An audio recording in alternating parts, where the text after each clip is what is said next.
36쪽으로 갑니다. 36쪽 토지정착물.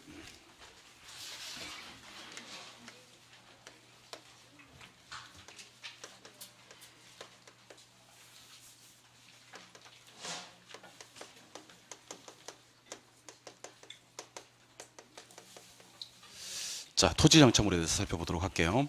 자, 우리 민법 99조 1항에서는 무엇과 무엇을 부동산이라고 했냐면 토지와 그 정착물을 부동산이라고 했어요. 토지와 그 정착물을 부동산이라고 했고요. 토지는 좀 이따 볼 거고 정착물에 대해서 살펴보도록 할 거예요. 정착물. 자, 토지 정착물은 토지 위에 있는 정착물을 말하는데 법적으로 둘로 나뉘어집니다. 하나는 이 종속 정착물이라는 게 있어요. 종속 정착물. 또 하나는 이제 독립 정착물이라는 게 있습니다. 독립 정착물. 여러분들 기억하셔야 될 단어는 이제 종속과 독립이란 말만 기억하시면 되는데, 종속이란 말은 말 그대로 토지를 갖고 있으면 당연히 그 위에 것까지 소유권이 미치는 것을 종속 정착물이라 그래요. 독립 정착물은 토지 소유자와 이거 소유자가 같을 수도 있지만 토지 소유자 따로 이거 소유자 따로 될 수 있는 걸 독립 정착물이라 그래요. 그러니까 토지만 갖고 있으면 당연히 그 위에 것까지 소유권이 미치면 무슨 정착물? 종속 정착물. 토지 소유자 따로 이 정착물 소유자가 따로 될 수 있는 것들을 독립 정착물. 근데 공부하시는 방법을 알려드리면 토지 정착물을 공부하시는 방법은 두 개를 나눠서 공부하실 필요가 없어요. 왜냐하면 대부분 토지 정착물은 종속 정착물이에요. 싹 다 종속 정착물을 봐도 돼요. 독립 정착물은 딱 4개밖에 없거든요. 그래서 공부하시는 방법은 독립 정착물이 4개 있고 이거 외에는 싹 다 종속 정착물 이렇게 공부하시는 게 좋아요. 그러면 자, 종속 정착물이 어떤 것들이 있냐면 뭐 담장이라든지 담장, 미분리 과실, 수목, 농작물 뭐 등등등은 싹 다 종속적인 정착물이에요. 그러니까 독립 정착물을 따로 공부하셔야 되는 거지 종속 정착물을 공부하시면 안 돼요. 너무 숫자가 많아요. 그럼 독립 정착물은 딱 몇 개 있냐면 딱 4개 있습니다. 4개. 배운 것도 있어요. 벌써 이제 우리가 수업을 얼마 진행하지 않았는데도 불구하고 배운 게 이제 하나씩 하나씩 만들어집니다.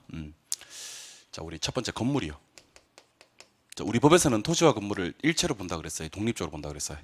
독립적으로 본다. 그럼 토지 소유자와 건물 소유자가 다를 수도 있다. 다르다는 게 반드시 다르다는 게 아니고 다를 수 있는 것들. 그러니까 종속 정착물은 당연히 토지를 갖고 있으면 그 이외까지 소유권이 미치는 거고요. 밑에 거는 토지 소유자와 이거 소유자가 다를 수 있는 것들을 독립 정착물이라는 겁니다. 알겠죠? 예.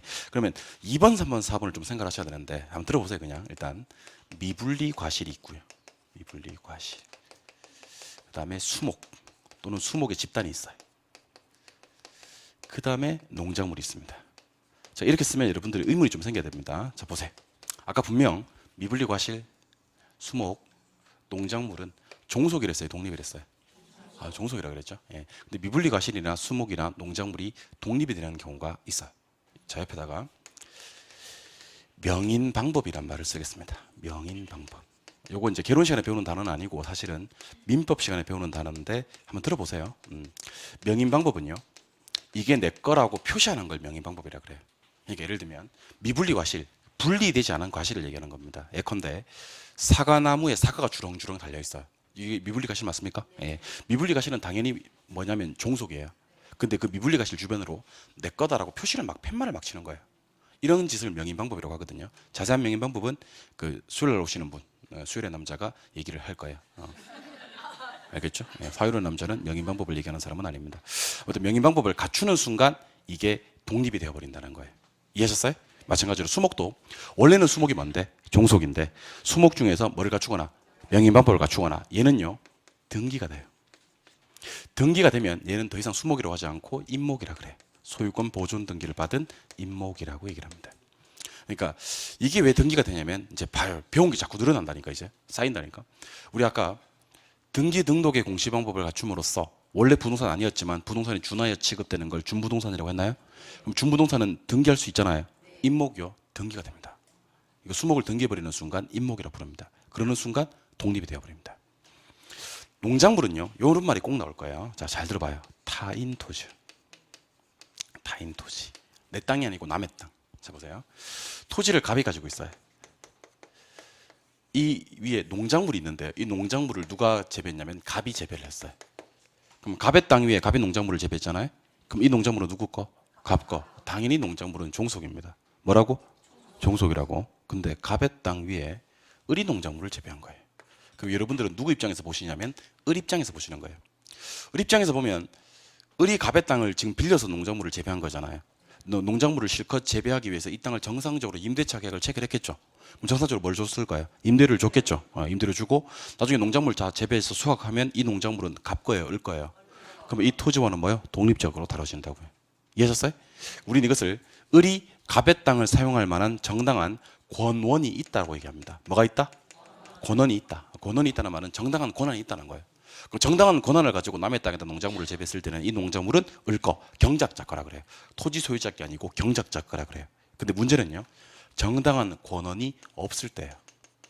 정당한 권한이 없다는 말은 무슨 말이냐면 불법으로 남의 땅에다 농작물을 재배했단 말이에요. 불법으로. 그럼 불법으로 농작물을 재배했을 때는 갑에게 소유권을 주느냐, 을에게 소유권을 주느냐 이런 문제가 대두가 되는데, 일단 좀 이상하게 느껴질 수도 있겠지만 따라해 보세요. 성숙된 농작물의 소유권은요, 을한테 줘버립니다. 그러니까 불법으로 농작물을 재배했다 하더라도 농작물이 성숙될 때까지 갑이 자신의 토지 소유권을 주장하지 않았다면 을에게 농작물 소유권을 줘버립니다. 그러니까 권한이 없다 하더라도 성숙된 농작물의 소유권은 경작자에게 소유권을 준다는 게 우리 민법 판례의 태도입니다. 우리 민법은요, 권리 위에 잠자는 자를 보호하지 않는다 그래요. 권리 위에 잠자는 자 보호하지 않는다 무슨 말이냐면, 나중에 민법에 가면 점유취득시라고 배우시게 되거든요. 나중에 배웁니다. 그 소유의사로 타인의 토지를 20년간 평온 공연하게 점유한 자는 등기함으로써 소유권 취득할 수 있다 그래요. 남의 땅이라도요, 내 거라고 소유의사로 자주점유로 평온 공연하게 20년간 점유하게 되면요, 그 땅 소유권 취득할 수 있습니다. 등기함으로써. 이해하셨어요? 20년간 자신의 토지 소유권을 주장하지 않은 자, 우리 민법은 보호한다, 안 한다? 안 한다는 거예요. 농작물을 재배하려면 여러분들 먼저 씨를 뿌려야 되겠죠. 뭐 거름도 주고 비료도 주고 해야 될 거 아닙니까? 싹이 나고 농작물이 재배될 거 아닙니까? 그때까지 자신의 토지 소유권을 주장하지 않았어. 그래서 성숙 단계에서 이제 갑자기 토지 소유자가 짜증나고 나타나더니만 남의 땅에다 많은 짓이야, 나가, 내 거야 이거, 그렇게 할 수는 없다는 거예요.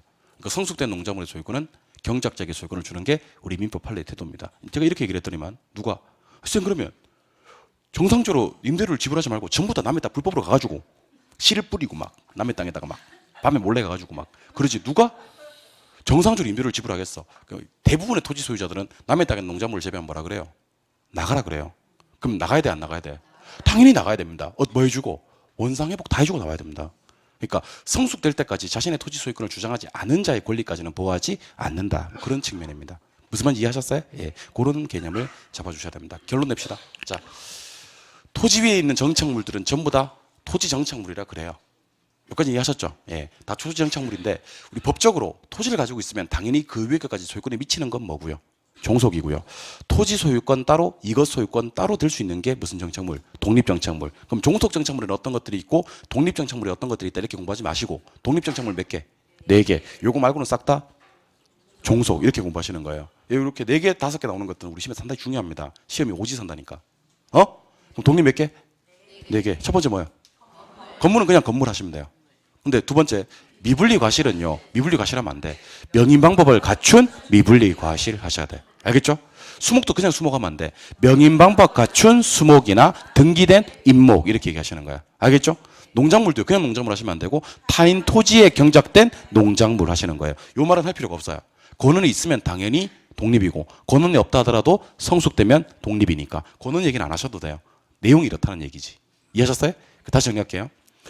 토지 정착물은 대부분 종속인데 독립이 딱 4개 있더라. 그럼 독립 4개 말고는 싹 다 종속이다, 이렇게 얘기하시면 돼. 첫 번째 건물, 두 번째는 명인 방법을 갖춘 미분리 과실, 명인 방법 갖춘 수목이나 등기된 임목, 타인 토지에 경작된 농작물, 요거 4개 뭐? 독립, 요건 빼고는 싹 다 종속, 이렇게 공부하시는 겁니다. 근데 우리가 봤던 건, 방금 봤던 건 토지 정착물이에요. 토지 정착물. 그럼 지금부터 볼 것은 토지 정착물이 아니라 부동산 정착물이에요. 요거는 사실 솔직히 말씀드리면 토지 정착물과 부동산 정착물은 출제위원들조차도 아직 개념 정립이 좀 덜 된 것 같아요. 근데 어쩔 수 없이 저는 원칙을 얘기해 드려야 되니까 토지 정착물과 부동산 정착물로 나눠서 설명을 드릴게요. 토지 정착물은 오직 토지 위에 정착되어 있는 물건만 얘기하는 거예요. 근데 부동산 정착물은요, 토지, 밭고 건물까지, 토지하고 건물에 설치되어 있는 물건을 부동산 정착물이라 그래요. 주로 건물에. 주로 건물에. 그러니까 토지에 있는 정착물은 무슨 정착물이라고 부르고 토지 정착물이라고 부르고 토지하고 건물 안에 설치되어 있는 물건은 주로 뭐라 부른다? 부동산 정착물이라고 한다는 겁니다. 자, 근데 7번 보세요. 부동산 정착물은요. 진짜 정착물이 있고 진짜 부동산 정착물이 있고 단순 동산이 있습니다. 단순 동산. 갑자기 이 얘기를 왜 하는지 잘 봐야 돼요. 부동산 정착물은 이제 부동산이에요. 뭐라고요? 정착물, 부동산 정착물은 이제 부동산 일부가 되어버린 거예요. 부동산 일부가 되어버린 거고 동산은 부동산으로부터 완전히 독립적인 거예요. 그럼 이게 무슨 구별시력이 있는데? 자, 정착물로 취급되어버리면 부동산 일부라 그랬죠? 그럼 부동산 팔리면 매수자에게 소유권이 넘어가요. 부동산과 운명 같이 하는 거예요. 그러니까 매수자에게 매매 시에 소유권 이전이 돼, 안 돼? 이전이 돼. 근데 완전 동산으로 취급되는 것들은 부동산에 팔린다 하더라도 매수자에게 소유권이 이전되지 않는다. 요거는 매매시라고 제가 적어놓을게요. 매매시. 부동산 매매할 때 이거 부동산이랑 같이 소유권 넘어가 버리면 그걸 뭐라 부르고 정착물이라 부르고 부동산 따로 이것 따로 그러니까 부동산 팔린다 하더라도 소유권이 안 넘어가면 이건 뭐다? 동산이다. 여러분들 칠판 보세요. 칠판 보세요.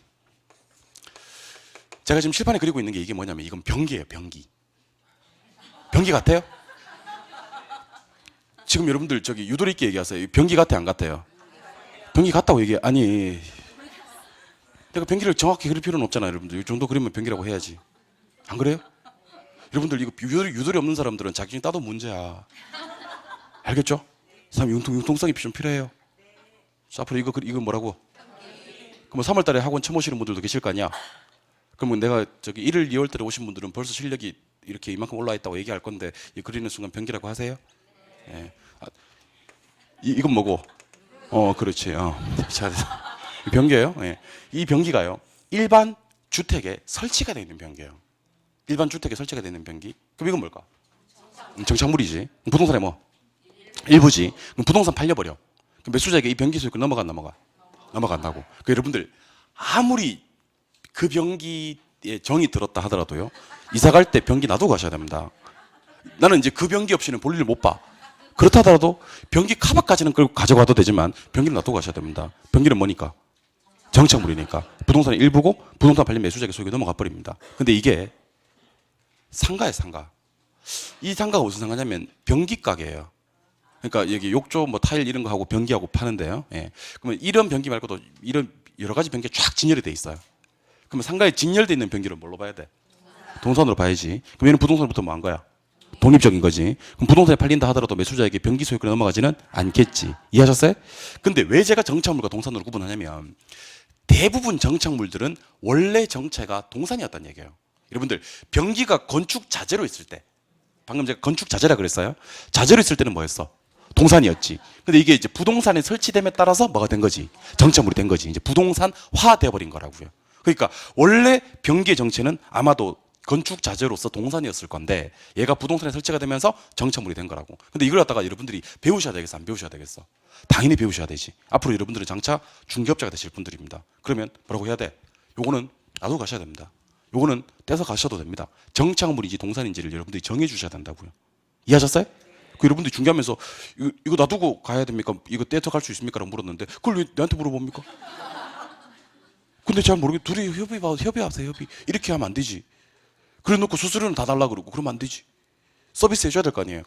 자, 그러면 정착물인지 아닌지 구분 기준이 궁금하겠네. 그러면 안 궁금해요? 그래 궁금하겠네. 그럼 정착물인지 아닌지를 구분하는 기준이 있습니다. 구분 기준이 4가지가 있어요. 4가지. 첫 번째가요. 물건이 부동산에 부착되어 있는 방법. 물건의 성격. 세 번째, 물건을 설치한 사람의 의도. 네 번째는 거래 당사자의 관계입니다. 자, 따라해 보세요. 부착, 성격, 의도, 관계. 시작. 부착, 성격, 의도, 관계.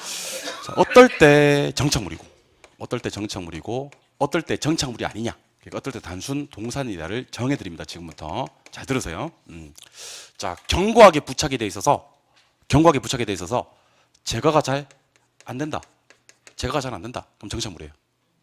견고하게 부착이 돼 있지 않아서 제거가 쉽다. 제거가 용이하다. 그러면 동산입니다. 예를 들어 볼까요? 예. 여러분들 벽시계, 거울 하면 된다. 액자. 가훈, 액자. 벽시계, 거울, 액자 이런 것들은 쉽게 떼었다 붙였다 할 수 있는 구조로 돼 있죠. 부착이 경과하게 돼 있지 않죠. 그런 것들은 뭐 동산, 이사 갈 때 가져가 안 가져가? 가져가. 근데 창틀, 그다음에 인터폰 알죠? 문 열어주고 하는 거. 그런 것들은 나사로 딱 조여서 경과하게 부착이 돼 있죠. 그런 것들은 뭐 정착물이 되는 거. 이사 갈 때 떼어갈 수 없다. 근데 예외가 하나 있어요. 제거가 쉽다 하더라도, 쉽게 제거할 수 있다 하더라도 그놈을 제거했더니만 부동산의 효용이 너무 많이 감소된다. 그러면 요거는 제거해서는 안 될 걸 억지로 제거하겠다는 얘기입니다. 이런 것들은 정착물로 봐요. 예컨대 여러분 요즘 수도꼭지 말고 옛날 수도꼭지 기억이 나는지 모르겠는데요. 옛날 수도꼭지 이렇게 나비 모양으로 이렇게 일자로 십자들에 열고 이렇게 하는 거 있었는데, 그런 그 수도꼭지 같은 경우는요 쉽게 제거할 수 있다고 볼 수도 있어요. 뭐 드라이버를 하나만 딱 풀면 쉽게 제거가 되니까. 근데 건물에서 수도꼭지를 다 제거했다. 그럼 그 건물은 물을 못 트는 건물이 되어버리잖아요. 그러니까 제거가 아무리 쉽다 하더라도요, 제거를 했을 때 효용이 너무 많이 감소한다면 뭐가 된다? 정착물. 요거는 외우는 게 아니고 사람이란 게 느낌적인 느낌 같은 거 있잖아. 왜? 없구나. 그런 게 필요해요. 한번 해보죠. 쉽게 제거할 수 있다? 동산. 꼼꼼히 쳐다보지 말고 대답을 해보라고. 왜 말을, 쉽잖아요. 자, 쉽게 제거되는 것은 동산. 쉽게 제거될 수 없는 것, 정착물. 쉽게 제거는 되는데 제거를 했더니 효용이 너무 많이 준다. 이해하셨어요? 예, 두 번째. 성격상 정착물이 있습니다. 성격상 어쩔 수 없이 정착물이 있습니다. 자, 보세요. 처음부터 위치나 용도에 맞도록 특별 제작이 된 거 있어요. 이런 것들은 정착물. 처음부터 위치나 용도에 맞도록 특별 제작이 되지 않은 거, 이런 것들은 동산으로 봅니다. 예를 들면요, 우리가 일반적으로 책상 의자는 당연히 동산으로 봅니다. 누가 책상 의자를 정착물로 보겠습니까? 그런데 독서실용 책걸상, 학원용 책걸상이요. 여러분들, 제가 학원을 팔았어요. 다른 사람한테. 막 9층도 학원 들어오고 막 4층도 학원 들어오고 그러니까 학원하기 싫은 거지. 아씨, 골치 아파 죽겠어. 씨. 그래서 막 학원하기 싫은 거지. 그래서 내가 학원을 팔았어. 다른 원장한테 학원을 팔았어. 그럼 다른 학원 원장이 이 학원을 샀어요. 사서 이제 개강하려고 와 보니까 학원에 책상 의자가 하나도 없어요. 그럼 되겠어, 안 되겠어요? 안 되지. 일반적으로 책상 의자는 동산이 맞는데요, 성격상 학원용 책상 의자는 정착물로 봅니다. 이해하셨어요? 자, A라는 독서실 사장님이 독서실에 가면 책상 의자 있잖아요. B라는 독서실 사장님한테 독서실을 팔았어요. 그러면 독서실도 정착물로 봐버려요. 그러니까 처음부터 그 부동산의 위치나 용도에 맞도록 특별 제작이 된 건 뭐고? 정착물이고, 그런 게 아니라면 뭐고? 동산이고. 세 번째는 설치 의도입니다. 의도. 영어로 why? 설치한 사람한테 물어보는 겁니다. 왜 설치했는데? 의도가 뭔데? 라고 물어보니까 얘가 설치 의도가 영구적이래요.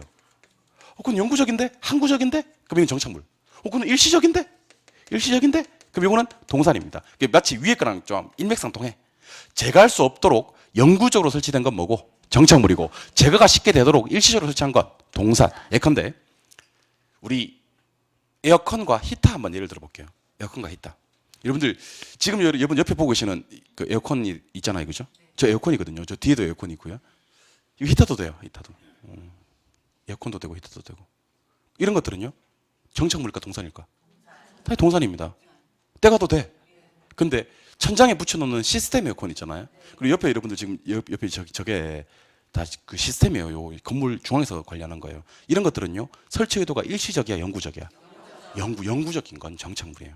그러니까 설치한 사람한테 물어봤더니만, 그거는 떼갈 의도가 없는데 영구적이야? 그럼 그거는 뭐고? 정착물이고. 쉽게 난 떼갈 수 있겠다. 일시적으로 설치한 건데 그러면 동산이에요. 제일 중요한 게 관계예요. 관계가 제일 중요합니다. 자, 집 주인을 임대인이라고 합니다. 자, 지금 이 시간부터 집주인 그러지 마세요. 없어 보이게. 임대인이라고 하세요. 임대인이 설치한 물건을 임대인 정착물이라 그래요. 뭐라고요? 임대인 정착물. 앞으로 세입자라고 하지 마세요. 세입자. 새 들어 사는 사람. 앞으로 내 앞에서 세입자라고 그러지 말라고 임차인이라고 하세요. 뭐라고요? 임차인.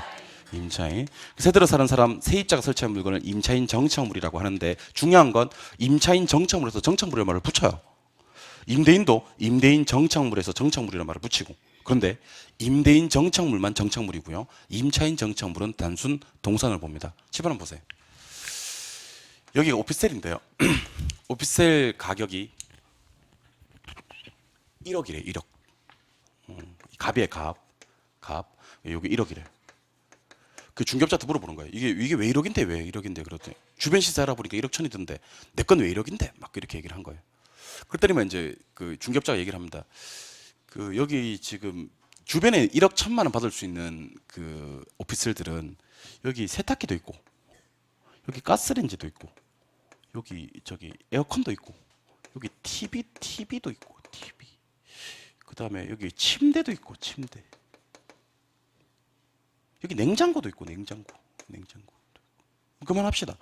이런 옵션들이 다 들어가 있는 부동산들이라서 1억 1천만 원 받을 수 있고 당신 지금 오피스텔에는 이런 게 없어서 1억밖에 못 받는다라고 얘기를 한 거예요.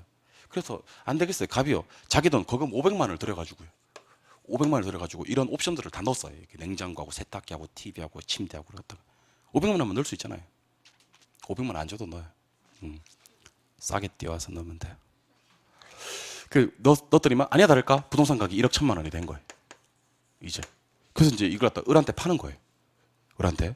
그럼 얘는 매도인이 됩니까? 얘는 매수인이 됩니까? 맞아요? 그럼 얘는 매도인인 동시에 여기 혹시 새 들어 사는 사람 병이 산다면 얘는 임대인이 되겠네요. 맞아요? 얘는 임차인이 되고요. 맞아요? 그럼 이거 설치한 사람은 매도인이 설치했으니까 요거 임대인 정착물로 봐야 되겠네. 요거 정착물이다, 동산이다. 정착물. 얘 얼마 받았을 거야 아마. 1억 1천만 원 받았을 거예요. 받기는 받아놓고 갑자기 돌변해가지고 이제 이사갈 저기 부동산 매매 시에 요거 내가 뛰어가겠다, 내가 설치한 것이다. 그러면 돼, 안 돼? 안 돼. 요거는 정착물이 되는 거예요. 누가 설치한 것? 임대인이 설치한 것. 근데 이 집에 새 들어 살러 와 보니까 병이 왔는데 이런 게 한 개도 없는 거예요. 한 개도 없는 거지. 그래서 지 돈으로 이걸 설치한 것이. 그럼 이건 무슨 정착물? 임차인 정착물. 그 임차인 정착물은 소유권이 누구한테 있고? 임차인에게 있고, 임대차 계약 기간이 끝나면 임차인이 재갈 수 있겠죠. 이런 것들은 동산으로 본다는 것이. 그러니까 임대인 정착물만 정착물이고요. 임차인 정착물은 동산이다. 이런 개념으로 적용하시면 됩니다. 다시 한번 해볼게요. 자, 보세요. 부동산 정착물을 구분하는 기준은 부착, 성격, 의도, 관계가 있는데 부착, 견고하게 부착되어 있으면 정착물 아니면 동산. 견고하게 부착되어 있지 아니하다 할지라도 그놈을 제거했을 때 효용이 감소되면 정착물. 요거 이해됐나요? 예. 성격상 처음부터 그 부동산의 위치나 용도에 맞도록 제작이 된 건 정착물 아니면 동산. 요거 됐나요? 예. 세 번째. 왜 설치했는데? 의도를 물어보니까 영구적이래. 그러면 정착물. 일시적이라면 동산. 요거 됐나요? 네 번째. 집주인 뭐라 그래요? 걔가 설치하면 임대인 정착물 하고요. 새 들어 사는 사람 뭐라 그래요? 걔가 설치하면 임차인 정착물이라 그래요. 집주인인 임대인 정착물은 뭐고요? 정착물인데 임차인 정착물은 동산이다. 근데 여기서 하나 중요한 사실이 하나 있습니다. 자, 방금 제가 정착물을 구분하는 기준은 부착, 성격, 의도, 관계. 부착, 성격, 의도, 관계라 했나요?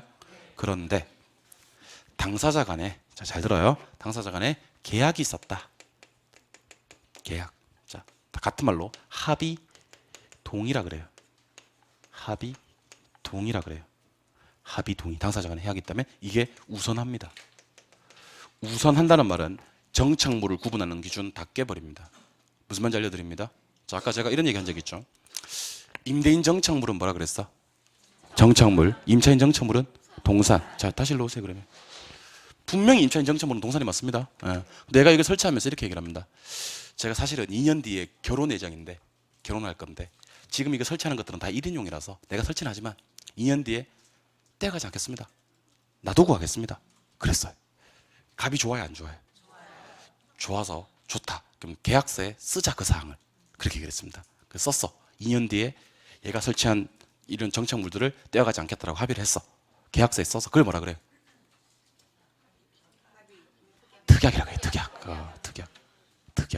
그러니까 계약, 특별 계약이 따로 있었죠? 예, 특약을 했어요. 특별 계약을 따로 했어요.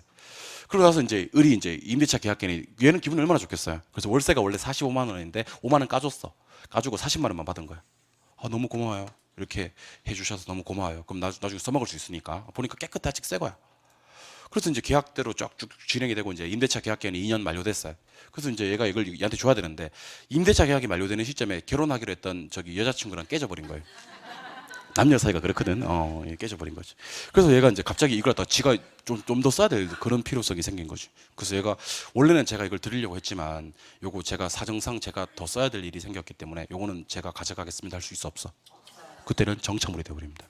당사자 간에 계약, 합의, 동의가 따로 존재한다면 계약, 합의, 동의가 우선합니다. 그래서 우리가 통상 정착물을 구분하는 기준을 5개 봅니다. 5개. 따라해보세요. 부착, 성격, 의도, 관계. 계약합의 동의. 계약합의 동의는 세 개가 있는 게 아니고 같은 말이에요. 당사자끼리 동의를 했다, 합의를 했다. 그럼 계약이 따로 있었다 그 얘기야. 이해하셨어요? 예. 그래서 정착물 구분하는 기준은 부착, 성격, 의도, 관계를 받고 계약합의 동의가 있다는 걸 기억하시면 좋겠습니다. 이해하셨나요? 예. 그럼 계속 한번 해볼게요. 자, 정착물 구분하는 기준 5개 있다 그랬어요. 부착, 성격, 의도, 관계. 애매한 건 계약 합의에 따르는데요. 이 5개를 다 적용해봐도 정착물인지 아닌지가 분명치 아니할 때가 있어요. 정착물인지 아닌지가 불분명할 때. 그럴 때는 우리 민법은 매수자 손을 들어줍니다. 누구 손 들어준다? 매수자 손을 들어준다는 말은 정착물로 취급하겠다는 얘기예요. 동산으로 취급하겠다는 얘기예요. 정착물로 취급하겠다는 얘기지. 불분명할 때는 매수자에게 소유권 줘버린다는 얘기예요. 그러니까 정착물인지 아닌지가 분명치 아니할 때, 불분명할 때는 뭘로 본다? 정착물로 본다. 이것도 하나 기억을 하시고요. 하나만 더 해볼게요. 자, 아까 제가 임대인이 설치한 거 정착물이라고 했나요? 임대인 정착물은 정착물이라고 했나요? 예. 그다음에 하나 더 해볼게요. 경작 목적이 아닌 수목. 경작 목적이 아닌 수목. 그다음에 자연식생. 자연식생. 그다음에 다년생 식물.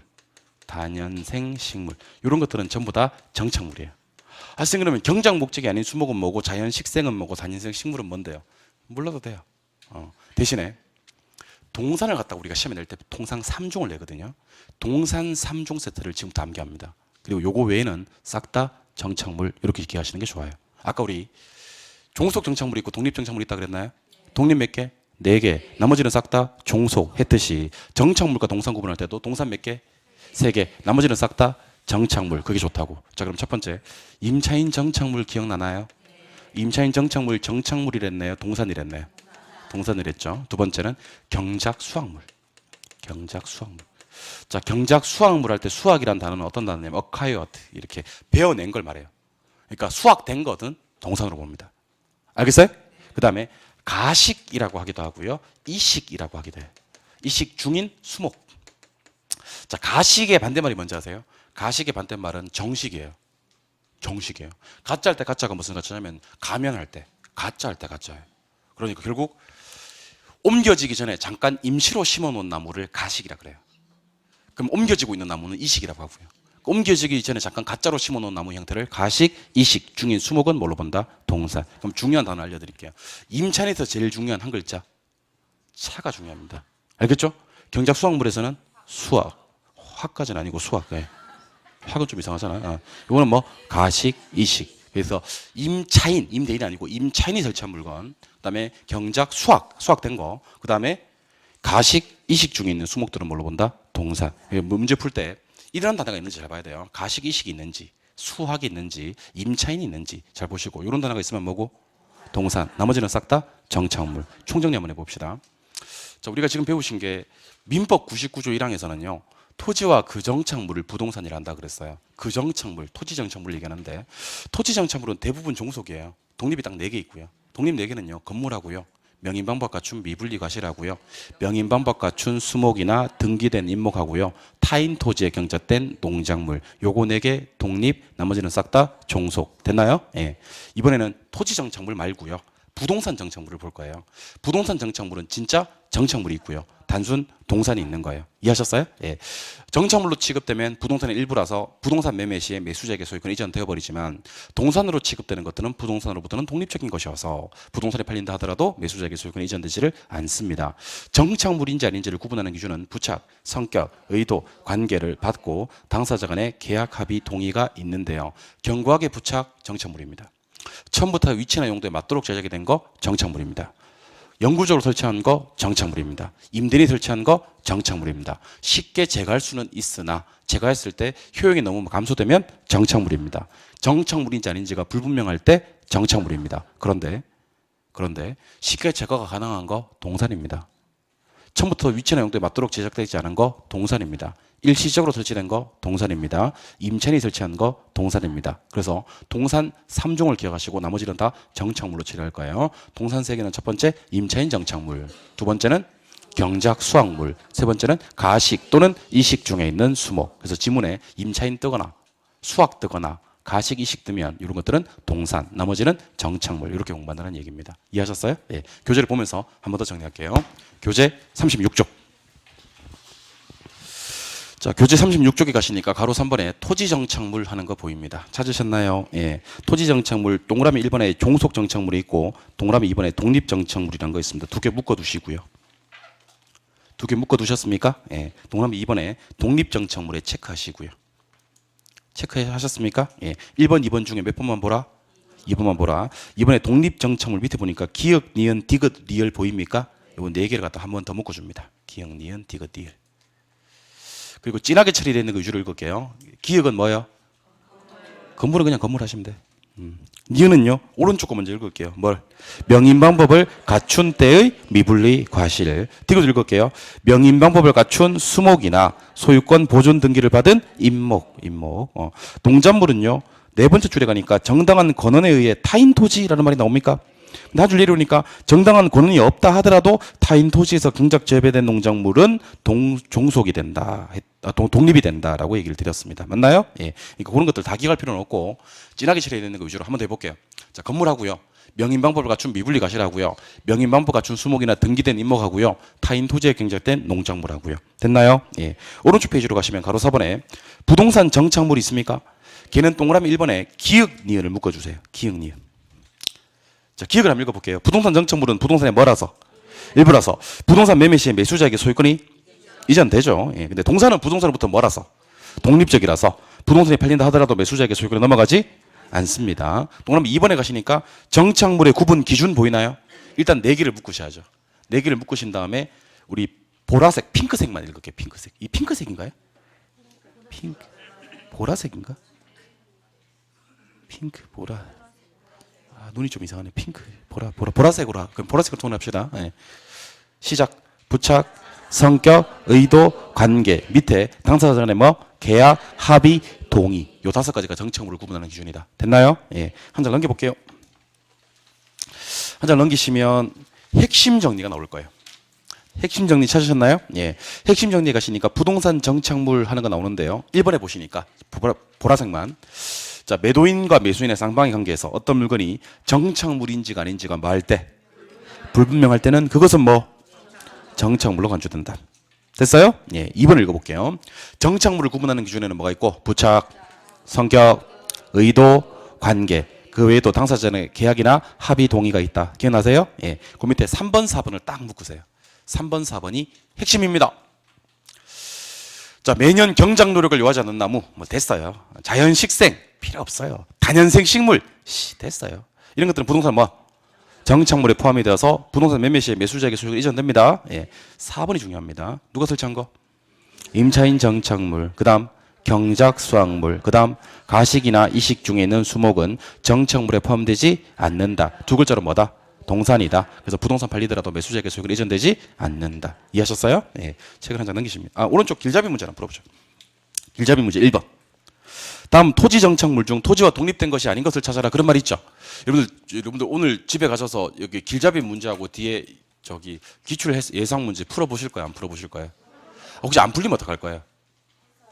문제, 지문, 정답, 해설 이렇게 2번씩 읽으시면 돼요. 알겠죠? 예, 그게 공부 제대로 하시는 겁니다. 자, 다음 토지 정착물 중 토지와 독립된 것이 아닌 것을 찾아라. 그런 말 있습니까? 독립된 게 아닌 거. 그럼 질문 드릴게요. 건물 독립 맞나요? 소유권 보존 등기를 받은 임목은 독립 맞나요? 국어 맞나요? 정답은요? 3번. 명인방법을 구비한 수목 맞나요? 권한에 의해서 타인 토지만 나오면 돼요. 타인 토지에서 재배되고 있는 농작물 맞나요? 정답 몇 번? 3번. 그러면서 저한테 질문하지 말라고. 쌤, 국어가 뭔데? 그러지 말라고. 내한테 국어가 뭔지 묻지 말라고. 알겠죠? 국어는 몰라도 된다니까. 국어가 뭔지 흥분했네. 국어가 뭔지 몰라도 독립 몇 개? 4개. 그 4개 말고는 싹 다 뭐? 종속. 이렇게 공부하시는 겁니다. 그리고 종속을 공부하시는 방법은 올바른 방법이 아니시라고요. 독립 몇 개? 4개. 그거 4개 말고는 싹 다 종속. 종속이 어떤 거 있어요? 몰라도 된다고. 종속이 어떤 거 있는지. 대신에 독립 4개는 반드시 기억하셔야 된다고. 알겠죠? 예. 책을 한 장 넘기십니다. 넘기시면 제2절에 부동산의 분류라는 게 나와요. 찾으셨나요? 예. 몇 회 때 나왔는지 한번 볼게요.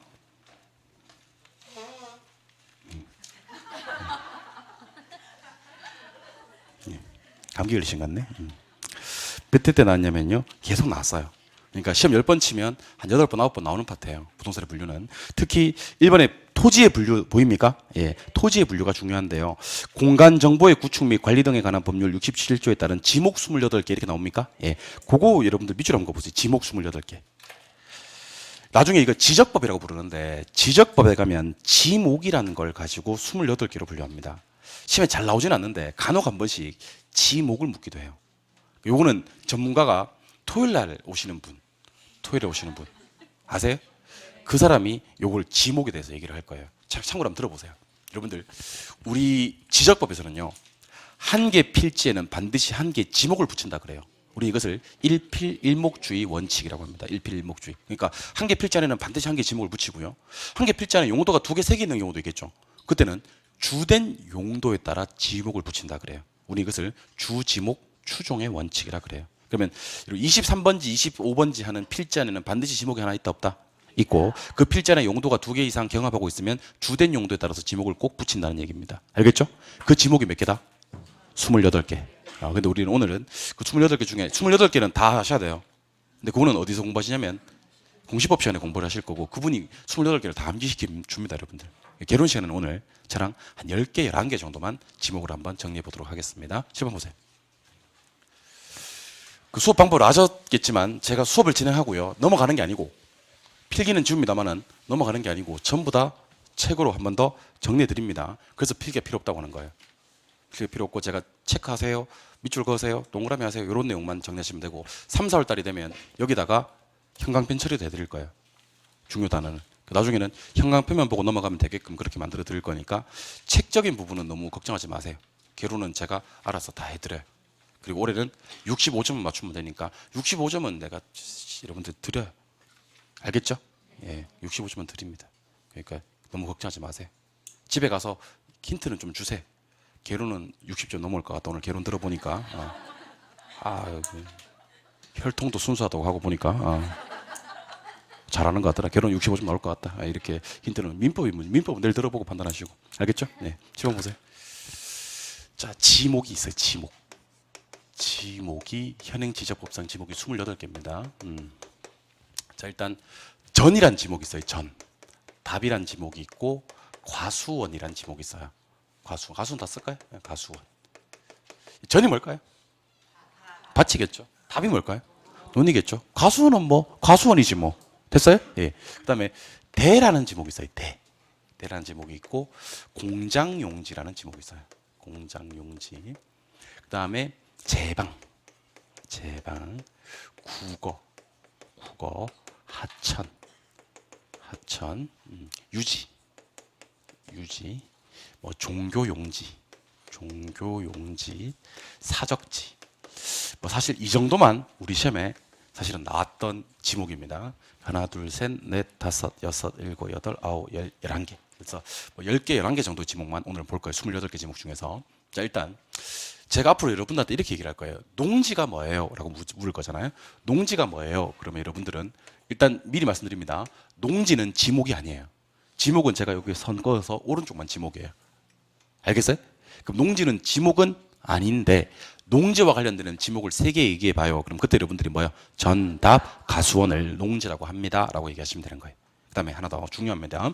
택지. 일단 택지는 지목이 아니에요. 지목이 아니죠. 요 38선 오른쪽만 이제 지목이니까. 일단 택지가 뭔지 알려드려요. 여러분들한테 제가. 택지는요, 건축이 가능한 땅을 택지라 그래요. 그럼 건축이 안 되는 땅에다가 택지라고 하면 돼? 안 돼? 안 돼. 건축이 되는 땅만 택지야. 택지는 어떤 거 있냐면 주상공이 있어. 뭐 있다고요? 요거는 오늘 외워놓으세요. 자, 택지는 건축이 많은 땅, 가능한 땅, 어떤 거 있다고요? 주상공. 근데 여러분들 이거 기억하셔야 돼. 대라는 지목 있잖아요. 그죠? 대라는 지목 위에 주택 지을 수 있고 상가 지을 수 있어요. 자, 그러면 우리 지금 우리 학원 건물 있잖아요. 그죠? 이 지목 뭐겠어? 대지. 왜냐면 이게 뭐니까? 상가니까. 이해되셨어요? 여러분, 아파트 지목 뭐겠어요? 대겠지. 단독주택. 대. 그러니까 주택하고 상가 지을 수 있는 지목이 돼요. 근데 공장용지는요? 공장용지는 꼭 요거는 두 번째 글자 따요. 장 따요. 장. 공 안 따요. 공 하면 공원이 돼요. 이건 차문자 따는 게 4개 있는데 뭐 그건 나중에 공시법 시간에 배우시고, 요거는 공이에요. 자, 그러면 공장용지 위에다가만 공장 지을 수 있는 거예요. 그러니까 누구랑은 지목이 달리하냐면요, 주상하고 공은 지목이 달리해요. 주상은 둘 다 어디 위에 지을 수 있지만 대에다 지을 수 있지만 공장용지 위에다가는 공밖에 못 짓는다. 그래서 이렇게 공부합시다. 택지와 관련되는 용도는 몇 개 있습니까? 그러면 3개. 뭐요? 주, 상, 공. 근데 택지와 관련되는 지목은 몇 개? 그러면 2개. 뭐요? 대와 공장용지. 대 위에다가 뭐 짓고? 주상 짓고. 공장용지 위에다가 공 짓고. 그 다음에 제방은요. 방조제, 방파제 같은 걸 제방이라 그래요. 됐어요? 그 다음에 국어는요.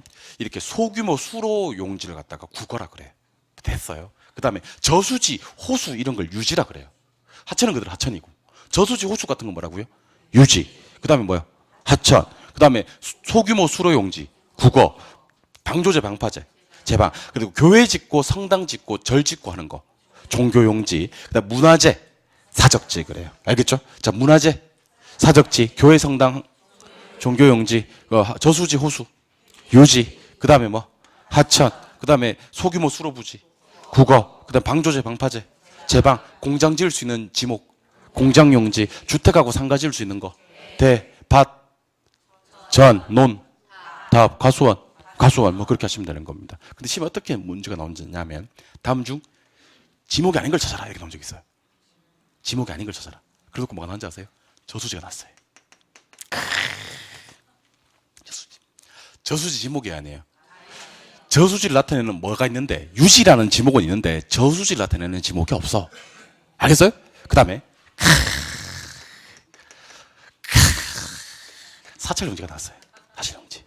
여러분들 사찰용지는 지목이 있어 없어? 없어. 특정 종교를 나타내는 지목 없습니다. 그러니까 성당 짓고 교회 짓고 사찰 짓는 용지를 뭐라고 부른다? 종교용지라고 불러야 됩니다. 근데 여러분들 10년 들어가면 이상하게요. 이 사찰용지를 봤던 것 같아요. 이 바닥이 그래요. 머릿속에 봤다고 왜곡되어서 기억돼 있어요. 그게 왜 그런지 아세요? 종교라는 개념을 하나 따고요. 사적지를 따요. 그래서 이게 이상한 괴물 같은 게 탄생을 하면서 이제 사찰용지가 머릿속에 뜨는 거예요. 본 적 있다는데 뭐. 그래서 여러분들 지목은요. 지금 입으로 대답해 보는 게 좋아요. 농지 지목 맞나요? 택지 지목 맞나요? 저수지 지목 맞나요? 그다음에 사찰용지 지목 맞나요? 그런 지목은 없어요, 세상에. 그럼 농지와 관련되는 지목 3개를 여러분들이 주관식으로 얘기해 봐요. 뭐요? 우리 시험 객관식이긴 하지만 주관식으로 얘기할 수 있어야 맞춘다니까. 알겠어요? 그다음에 여러분들 택지라는 지목 없다 그랬죠? 그럼 주거지 상업지라는 지목 있나? 그런 지목 없어요. 그런 지목 없어요. 그런 지목 없어요. 그런 지목이 없다니까. 그걸 나타내는 지목 뭐? 대. 예. 그다음에 공장용지라는 지목 있나? 예, 그건 지목 따로 있어요. 그러니까 주상은 지목이 아니에요. 대라고 해야 되고요. 공장용지는 지목이 따로 있어요. 알겠죠? 그다음에 방조제, 방파제라는 지목 있나? 그건 지목이 아니에요. 뭐 제방 해야 돼요. 하천이라는 지목 있나? 예, 있어요. 어깨를 막아서 그건 제목이 맞아요. 소규모 수로부지를 나타내는 지목이 국어. 저수지, 호수는 지목이 아니고 그걸 나타내는 지목이 유지. 교회 짓고 성당 짓고 하는 종교용지. 문화재를 나타내는 사적지. 그러니까 이 지목을 따로따로 다 기억하셔야 되는 거예요. 그래야지 뭘 맞출 수 있냐면 한 장 넘겨보세요.